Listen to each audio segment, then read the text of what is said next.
Hello everyone and welcome back to my kitchen and my channel. Today I will show you how to use prepared masa for your tamales.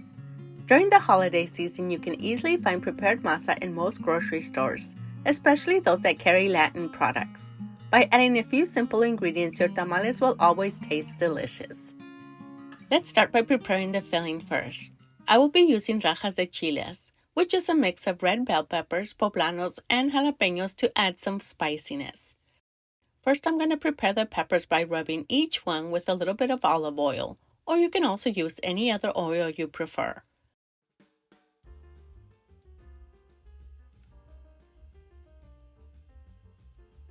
Then I'm going to roast them over an open flame.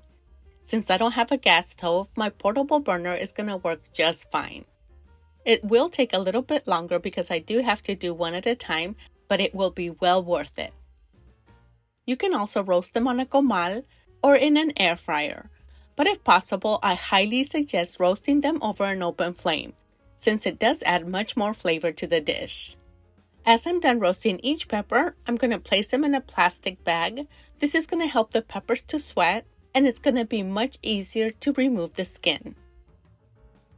And while we wait for the peppers to cool down, I'm going to remove the stem from 5 to 6 jalapeños. I'm going to cut them in half to remove the seeds. And then I'm going to cut them into long strips like these. I'm also going to use 1 small white onion and 3 to 4 garlic cloves.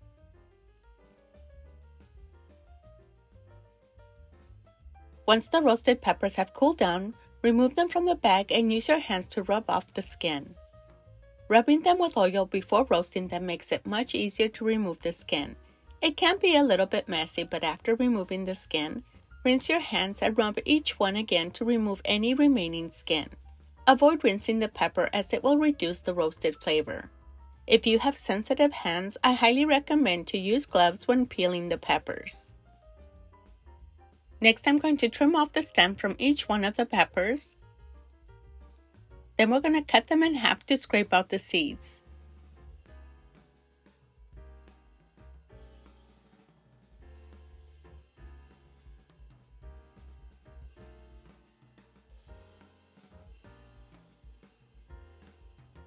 And then we're going to cut them into long strips and then into 1-inch strips.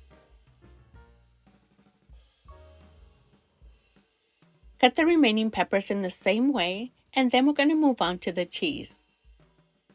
I am going to use Munster cheese because it's what I have on hand, but you may also use any other kind of melting cheese of your choice. Monterey Jack, Queso Oaxaca, or Queso Chihuahua are also a great option. I always keep plenty of this cheese on hand because it's perfect for making quesadillas. Cut the cheese into 1/4-inch slices and then into long strips like these.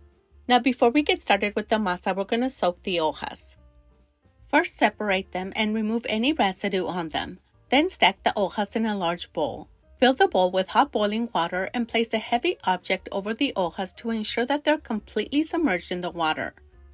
By using hot boiling water, your hojas will be ready in 30 minutes or less. And now let's move on to the preparation of the masa. For the preparation of the masa, instead of lard or manteca, I am going to use 1.5 cups of vegetable shortening for the 5 pounds of masa that we're going to use. First, I'm going to whip the shortening over medium-high speed for about 5 minutes. To whip the vegetable shortening, you can also use a hand mixer or whip it by hand. The masa that I'm using, I purchased at El Supermarket. They always have a variety of masas, including some that are ready to use. All you have to do is take it home, dump it into a bowl, give it a light mix, and begin preparing your tamales. It also comes with instructions on how to prepare it at home. But not all of them do, which is why I'm making this video. During the process, using a spatula, scrape the vegetable shortening back to the bottom and continue mixing until you have a creamy-like consistency. Once the vegetable shortening reaches a fluffy consistency like this, add 2 tablespoons of baking powder, 1 tablespoon of baking soda, and 1 tablespoon of salt. And continue mixing to mix these ingredients. Once it's well combined, turn down the speed to low and add the masa a little bit at a time. By using prepared masa, it's going to save you a lot of time when making your tamales because the mixing process takes less time.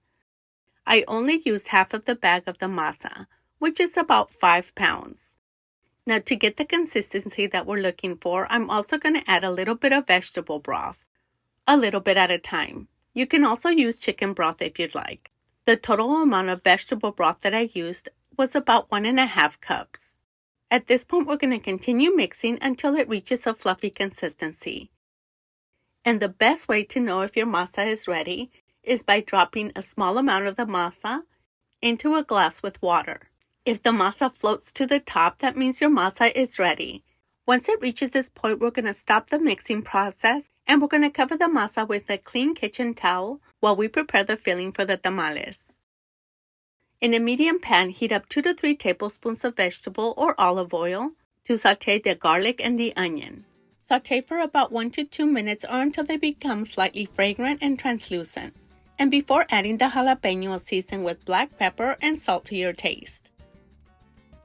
Then mix in the jalapeños.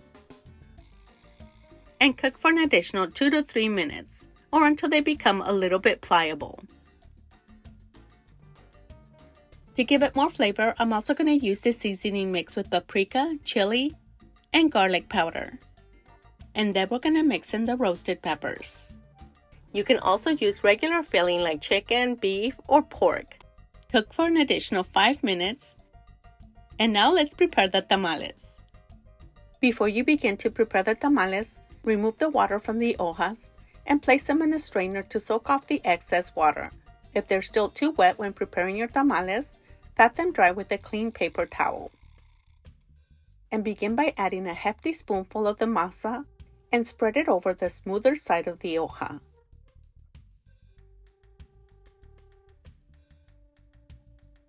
Add some of the filling and 1 to 2 pieces of cheese.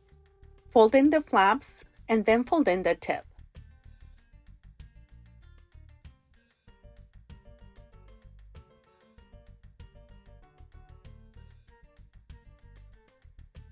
With the amount of masa we used, we made about 2 dozen tamales.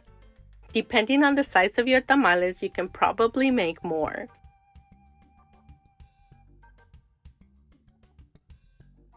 Fill the steamer with hot water, then cover the bottom with the remainder of the hojas.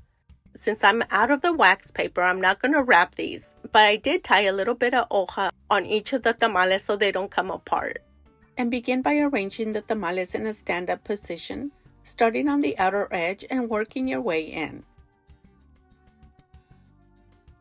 To hold the tamales in place, I'm also going to place a large ball of aluminum foil.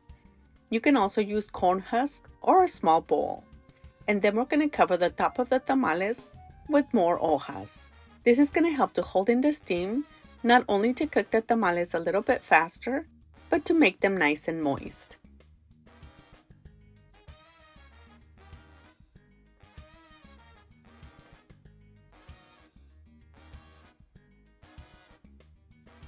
Place the steamer on the burner, and once it reaches a boil, turn it down to low-medium heat and steam for an hour and 15 minutes.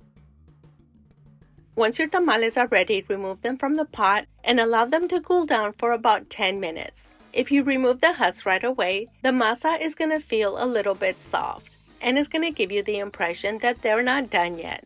So you have to give them enough time to cool down so the masa can set. And now to enjoy your delicious tamales. I hope you enjoyed this video or found it useful. And if you did, leave us a like so we can continue to share more recipes like this one. Thank you so much for watching and make sure to join us in our next video for another delicious recipe.